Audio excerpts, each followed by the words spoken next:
Picture this for a second. 27,114 applications flooding into a single office. That is exactly what happened the last time the St. Louis Housing Authority opened their general waitlist, all the way back in 2014. Just let that massive number sink in. It establishes a critical, really high-stakes reality right out of the gate. Affordable housing is in massive demand.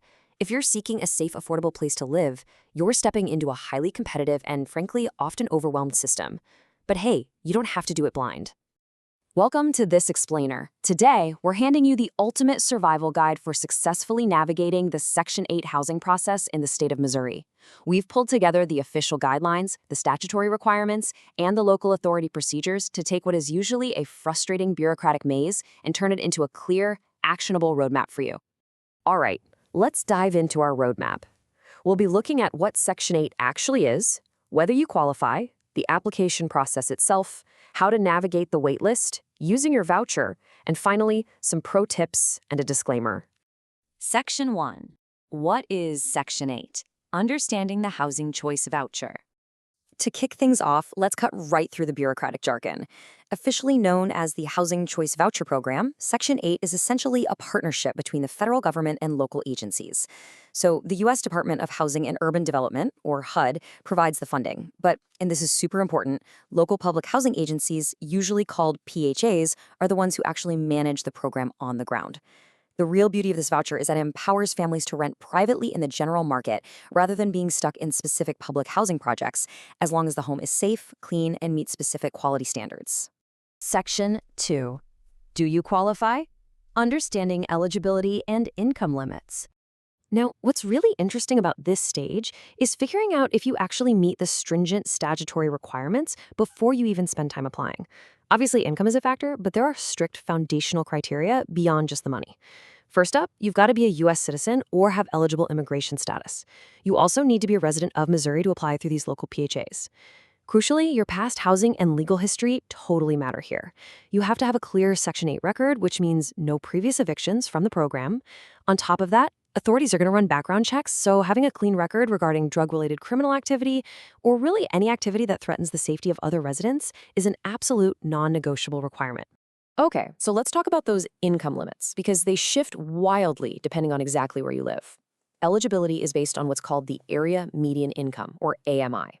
To be considered very low income, which is the 50% AMI threshold, the numbers completely change based on your jurisdiction and how many people are in your household. To put that into perspective, a single person in the Kansas City metro maxes out at $35,900. But if you look at Jefferson City, that limit drops all the way down to $21,950. Meanwhile, a family of 4 in St. Louis can actually make up to $56,750 and still qualify. These thresholds are just highly sensitive to the local cost of living. Section 3, the application process. Beginning your quest. So you've checked the requirements and you qualify. Awesome.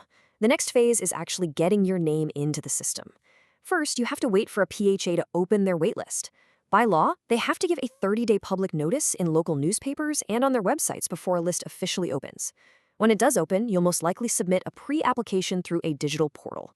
The major Missouri PHAs use standard systems like Rent Cafe or Bob.ai, which actually uses AI to read the ID documents you upload. Here's a pro tip. Have digital copies of your IDs ready to go before the portal even opens.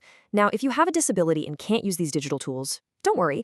The PHA is legally required to offer reasonable accommodations, so things like paper forms or even phone intake. Section 4. Navigating the waitlist. The waiting game. Once your application is in, you might think, waitlists operate on a first-come, first-served basis, right? Well, they absolutely do not. Because resources are just so incredibly scarce, PHAs use a tiered vulnerability indexing system. In plain English, this means they apply local preferences. If you already live in the local service area, or if your household includes someone who is elderly, disabled, or a veteran, you get awarded preference points. An applicant who has these preferences will mathematically skip right over an applicant who applied way earlier but doesn't have any preferences. So why does that matter? Because of this staggering statistic. Going back to that 2014 St. Louis waitlist we talked about at the very beginning, based on their historical issuance rate of about 446 vouchers per year, if you were placed at the bottom of that list without any preference points, your projected wait time is over 4 decades, literally 42 years. This is exactly why understanding and claiming any single local preference point you might qualify for is absolutely vital to your success in this program. And while you're waiting, whether it ends up being for 1 year or 10, there is one golden rule you simply cannot break. You absolutely must keep your contact information perfectly up to date with the Housing Authority, and it must be in writing. Telephone notifications of an address change are universally rejected across the board. If you move and you don't tell them in writing, they're going to mail your appointment letter to your old address. And here's the kicker: the post office will not forward PHA mail. So, if that letter gets returned to sender, you are immediately dropped from the waitlist, losing your spot forever. No exceptions. Section 5. Using your voucher. Securing the prize. Let's say your wait is finally over. You've checked the mail, and there it is, the letter saying you've reached the top of the list. Congratulations! But this triggers a frantic, albeit exciting, sprint. First, you're going to attend an in-person interview with the PHA, where you have to prove you still qualify based on your current income today. Once they verify that, you're issued the voucher, and the clock immediately starts ticking. You typically have just 60 days to find an eligible rental unit on the private market. This can be a major challenge because the landlord has to explicitly agree to participate in the program. Once you find a place, the unit must then pass a really strict HUD quality inspection for safety and cleanliness.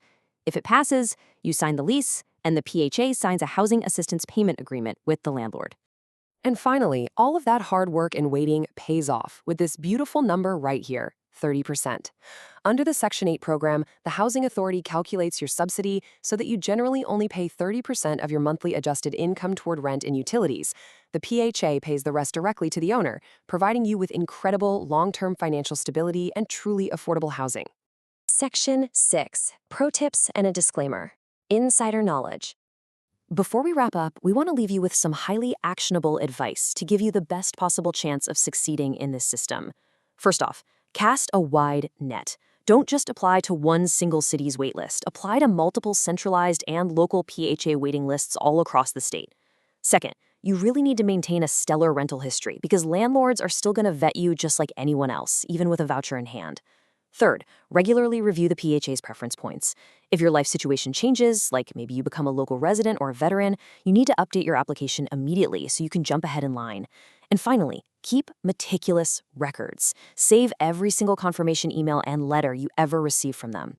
Now, if you do hit a wall, or you face discrimination, or you feel you were unfairly terminated from a waitlist, please don't just give up. Reach out to official advocacy groups.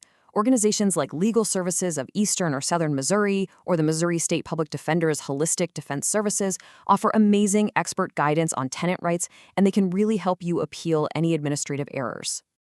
We also definitely have to issue a very clear disclaimer here. The bureaucracy of housing assistance is incredibly fluid. HUD's income limits adjust annually, and local public housing agencies change their local preference rules and waiting list statuses all the time. While this explainer gives you a highly accurate structural roadmap, your local PHA is literally always the final authority, so always consult them directly for the absolute most up-to-date requirements. We've seen the data together. We know these waitlists can be just dauntingly long, but we also know the immense, life-changing relief that comes with finally holding that voucher. Remember, the clock doesn't start until your name is actually in the system. So knowing what you know now, what proactive step are you going to take today to secure your spot in line? Thank you so much for joining us for this explainer, and truly, best of luck on your housing journey.